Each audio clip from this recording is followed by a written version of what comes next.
Welcome back. We're going to be talking economy. Well, not necessarily. Yes, economy. We're talking money in the next few minutes, and we're looking at the restriction on the Naira cards. And a few months after a downward review of limits on the usage of the cards, or the Naira-denominated cards for transactions overseas, the Central Bank of Nigeria, in continuation of its efforts to shore up and strengthen the Naira, has said that such cards will not be allowed for cross-border payments anymore. Now, a few weeks ago, the CBN gave a directive to some commercial banks to stop customers from using their debit and credit cards abroad.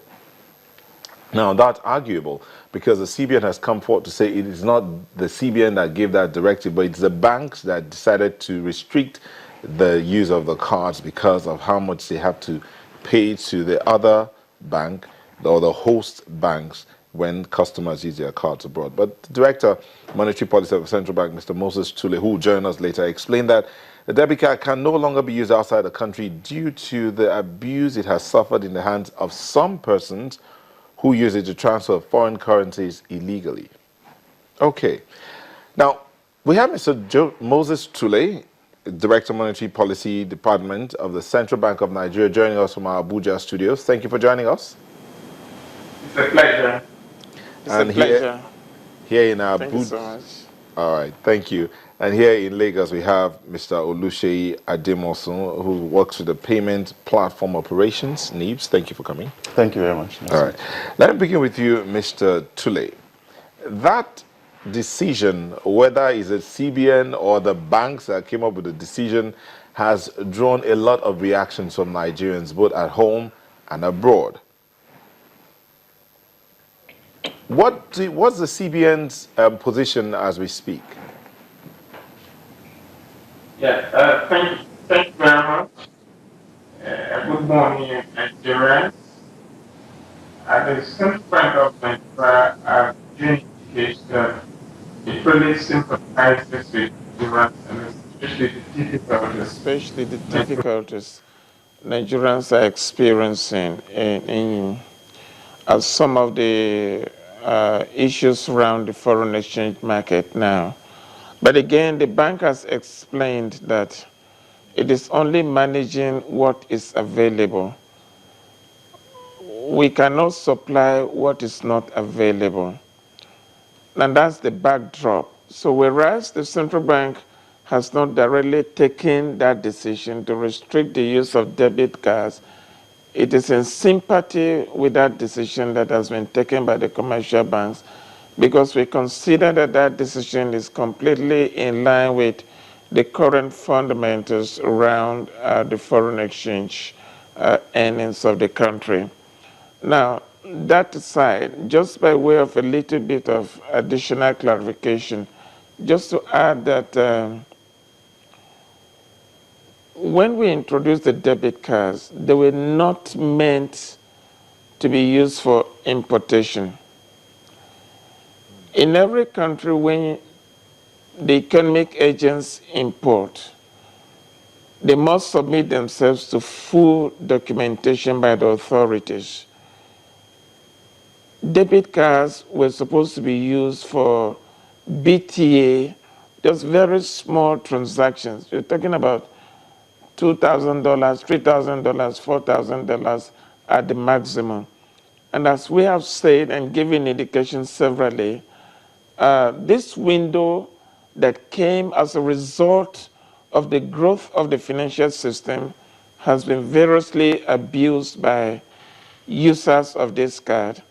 And at a time when the country is facing crisis in the oil market, I think it is only proper that all hands have to be on deck so that we together can weather the storm.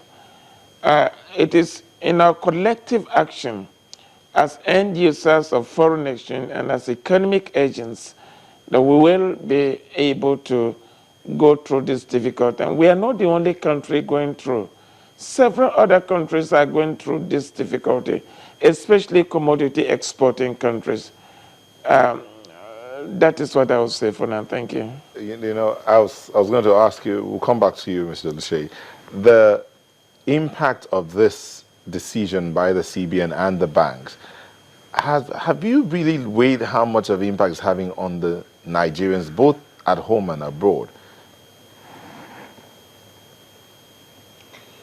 Yeah, definitely. Let me correct that. The impact of this decision by the commercial banks, which has received sympathy from the central bank. I think that's the correct rendition of Okay. your question. Of course, just like when the policy was first introduced, at the time when we had the resources, But I also would want you to look at the impact that the predatory activities or predatory behaviors of some card users are having on the macroeconomy and on the whole economy of the country, not just the difficulties being experienced by individuals. As we have said, we are already completely in sympathy with the difficulty people are facing using the cars.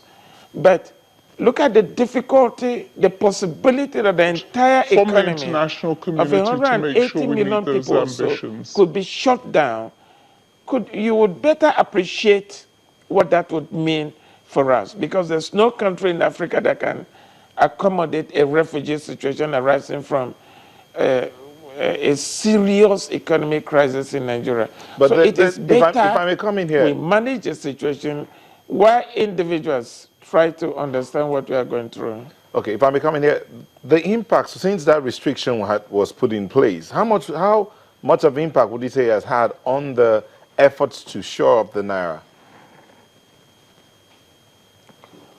Yeah, the data comes in on a monthly basis. We get the input on a monthly basis from the banking I'd love system. for So them to at the end of the month, we should be able to have that remember data me with for us doing three just before the next things. MPC. Taking very serious actions and getting results and empowering people, in taking Mr. climate Tule, action. we'll come back to you. Let me come back to Mr. Ademosun here. Let's look at you work with the payment platform system, NIBS. Yes. Now, have you had opportunity where people reached out to you for maybe some transfers and you had to turn them down? Well, no, not really. The way NIBS works, the way the payment system is structured, is that all requests are made through banks. So as a customer, you go to your bank, you use your debit card or your credit card. All NIBS is there in the middle is to facilitate the payment, i.e. to take the payment from the terminal, be it POS or ATM. directly from your account, and to pass it to the bank that owns your card for authorization. So nobody will come to NIBS to say, oh, my instructions have been refused or something. Nobody will do that. Okay, but there have been occasions where people have made the request, you send it to the banks, and Yes. the banks turn them down. The That's bank- not your business. That's now. that's not per se a NIBS concern. Concern is at Yes. the bank's It's at level. the bank's level with that their they customer. look at that card to say, should this card be doing this type of transaction? And then they say, no, it shouldn't. So they'll give a negative response back. Okay. Mr. Tule, let me come back to you there. When these requests are made by the customers, the impact the students have made so far, you said that will come up in a month's time because you get the report in a month. But what's the CBN, what's priority now as far as this matter is concerned? Change, but taking We have climate action indicated that has results our in their priorities. lives, and then putting in Still hearing place that the interference.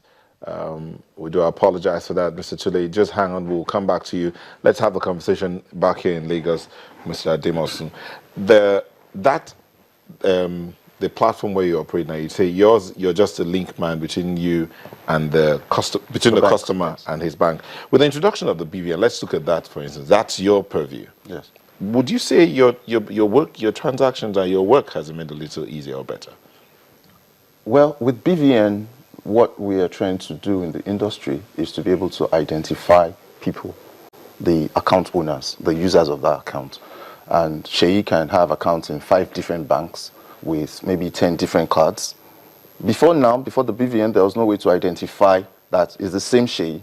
So if there's a policy that says Sheyi should not use more than, say, $4,000 within a quarter, and Sheyi can actually claim his 4 or 5 different Sheyis. So Sheyi can have like $20,000 within a quarter. What BVN helps us to do is to be able to say, Sheyi is the one actually doing this transaction in 5 different banks. And so the bank should go after Sheyi to say, excuse me, there's a policy here. Are you aware of that? And once you catch such people, then you take an action. So in a way, the BVN would help to enhance this restriction? Definitely. You looked at that saying that. Not really.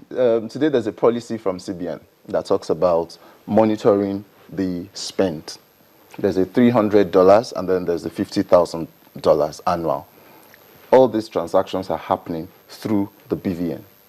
Because the accounts are linked to a BVN, we can get the data from the banks and we can report that back to CBN. So CBN has a pattern of spend today. But unfortunately, you know, the deadline for the BVN is still till January 31st. Okay. So CBN cannot come and say forcefully that people that do not have BVN should not do transactions. So all we're doing today is just to take the data in, analyze the data, and be able to say, yes, this BVN has done more than allowed. So far, do you have a report like that? Oh, yes, we do.